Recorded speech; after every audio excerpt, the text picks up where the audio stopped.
250 years.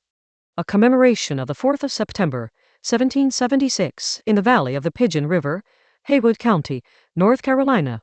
From the Institute for Natural Philosophy, Indigenous Mound Research Center. Garden Creek lies in Haywood County, North Carolina, about 2 miles southwest of Canton, on a terrace above the Pigeon River where the mountains open into both homeland. 3 mounds stand on that ground. They are far older than the anniversary this film marks. The people who raised them were building here for centuries, before any European army came up the valley, and their descendants are here still. The year 1776 is not the beginning of Garden Creek. It is 1 September in a much longer occupation, and it is remembered because it was violent. On the 4th of September, 1776, the column commanded by General Griffith Rutherford crossed the Pigeon River. The North Carolina Office of Archives and History places that crossing at the confluence of the East and West Forks. 250 years later, that is the anniversary that falls. The strongest locator for that crossing is not a narrative. It is a land patent. North Carolina Land Grant Number 1260, issued to John and Joseph McDowell on the 27th of November, 1789, describes 320 acres on the Pigeon River, and I give the instrument's own words, about 3 miles down the river below where Rutherford's army crossed, including some Indian town houses. A state patent written 13 years after the campaign fixes the ford without depending on any memoir. It calls close to within 3% of the stated acreage, which means the tract can be plotted on the ground today.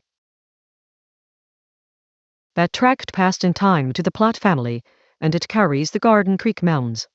In 1916, George G. Hay published a measured plan of 3 mounds on the Plot Farms, 2 miles southwest of Canton. Hay recorded that the westernmost had been opened in 1880 by Man S. Valentine of Richmond. The deed language and the archaeology are describing the same ground. One correction belongs in any commemoration that means to be accurate. The Webb-Auld fight of the 19th of September, 1776, was Colonel Andrew Williamson's column, not Rutherford's. The error traces to David L. Twain in 1867 and was repeated by James Mooney. 150 years of repetition does not make it so. What happened in the valley has lately become testable rather than arguable. The research laboratories of archaeology at Chapel Hill hold more than 13,000 catalogued items from Garden Creek Mound Number 1. Among them, more than 30,000 pieces of burned wall clay. A box of charred structural beams. 10 lots of charred corn, including 1 cob with the kernels still attached. Lead shot. And a fused clinker lying within a deposit of ash and charcoal. A radiocarbon determination from the mound, 205 plus or minus 65 years, before present, bracket 1776. In 1833, a veteran named Robert Rankin swore that at Big Pigeon River his company burnt the huts and destroyed the corn.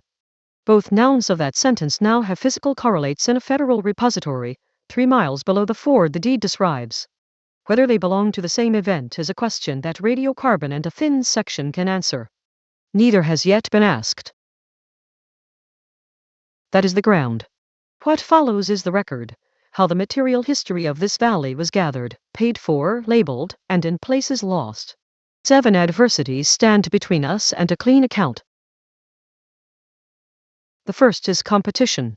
Between 1870 and 1920, 2 collecting models worked the same valleys for the same material.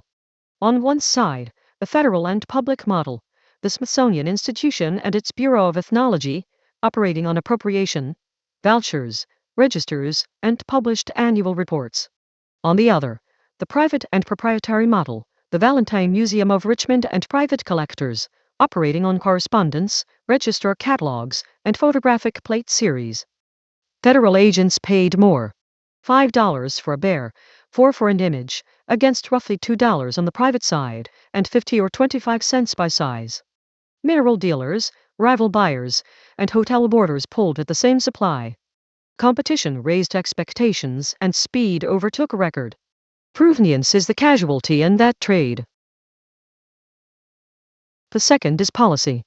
On the 30th of March, 1883, the Office of Indian Affairs issued the rules governing the Court of Indian Offenses, under commission or higher price. Rule 6 made the usual practices of so-called medicine men a cognizable Indian offense, punishable by confinement in the agency prison for not less than 10 days. Read the rule closely and note its limits.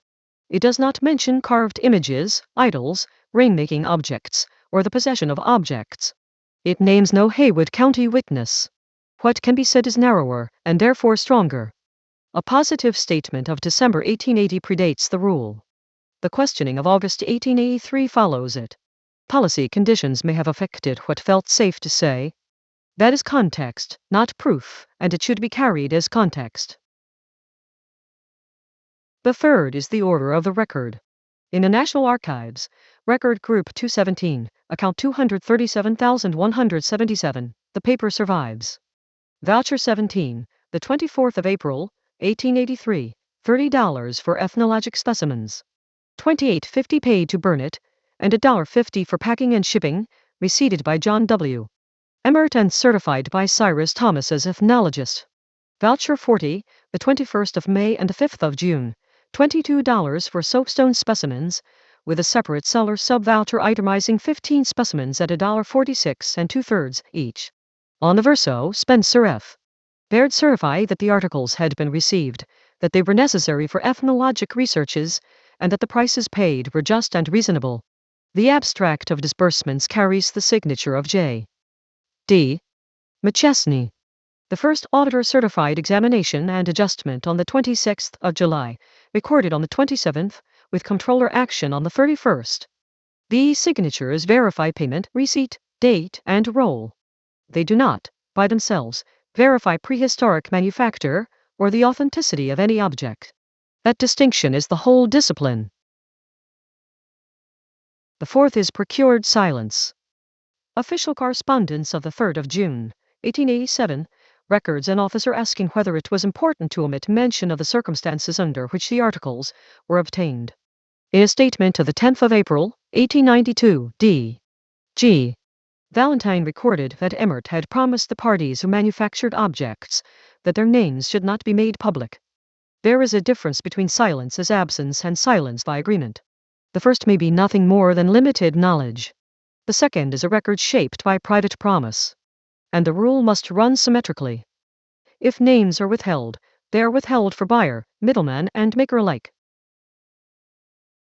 The fifth is the collapse of record integrity, and here we have the document itself. On the 3rd of February, 1922, Neil M. Judd, curator of American archaeology, wrote to Dr. Ho that in attempting to bring some sort of order to the older records of the division, he had encountered a series of accessions that seemed well nigh hopeless. 5 accessions, all received from the Bureau of American Ethnology. 13,652, 669 specimens from mounds. 13,791, about 2,000 stone implements. 13,948, 108 specimens. 14,009, human bones from mounds in the United States, collected during 1883. And 14,255, 362 specimens. Judd recommended that the first 4 be cancelled and all their material recorded under accession 14,255. The memorandum was endorsed recommended, stamped the 4th of February, 1922, and annotated, change in records made. The sixth is the label. An evidentiary question, is this object ancient, modern, or inauthentic, was answered once with a word, and the word hardened into a permanent designation. Fake. Imitation. Bogus. Fraudulent antiquity. Across decades the term traveled from collector estate, to regional museum, to state museum, to university museum, copied forward into each new record. Institutions retained the objects rather than risk future confusion or obligation. In 1963 a curator counsel that such objects should never be sold, even as fakes, because buyers who later learned the truth would bring them back to museums with demands for explanations. The consequence is that the label outlived the evidence that produced it. A term inherited is not a judgment made. The seventh concerns records that touch the dead, and it is the one place in this account where I will say less rather than more. Of the 5 accessions Judd consolidated, only one was described without a specimen count. The one identified as human bones. Cancellation and consolidation are administrative tidying. Their effect here was to remove specific identification and context from the accession record. What is at stake is not a discovery to be announced. It is legibility, stewardship, and the order of operations. Consultation with the Eastern Band of Cherokee Indians Tribal Historic Preservation Office precedes any public identification of burial-associated material from this region. That is a standing rule of this research register, and it governs here. So this is what 250 years looks like from the Pigeon Valley. A deed that still locates a ford. A mound with burned clay, charred beans, corn, and lead shot in a federal repository. A radiocarbon date that brackets the year. A paper trail of vouchers, certifications, and settlements, honest about what it proves and what it does not. And a record thinned by competition, by policy, by secrecy, by consolidation, and by one careless word repeated for a century. Commemoration is not celebration. The 4th of September, 1776, was a day of burning in a Cherokee Valley, and the people whose town stood there have descendants who are owed the first word about what remains. What we can offer on the anniversary is accuracy. A plotted tract. A graded finding. A named falsifier. And a question put in a form that can be answered. Institute for Natural Philosophy, Indigenous Mound Research Center. Vincent Barrows, Indigenous Mound Research Director. Source Finds and Corpus Compilation, Samantha Waddell. Sources: North Carolina Land Grant No. 1260, Hay, 1916, The Research Laboratories of Archaeology at the University of North Carolina at Chapel Hill. National Archives Record Group 217, Account 237,177, The Rules Governing the Court of Indian Offenses of 1883, and the Smithsonian Accession File for Accession 14255. 4th of September, 2026.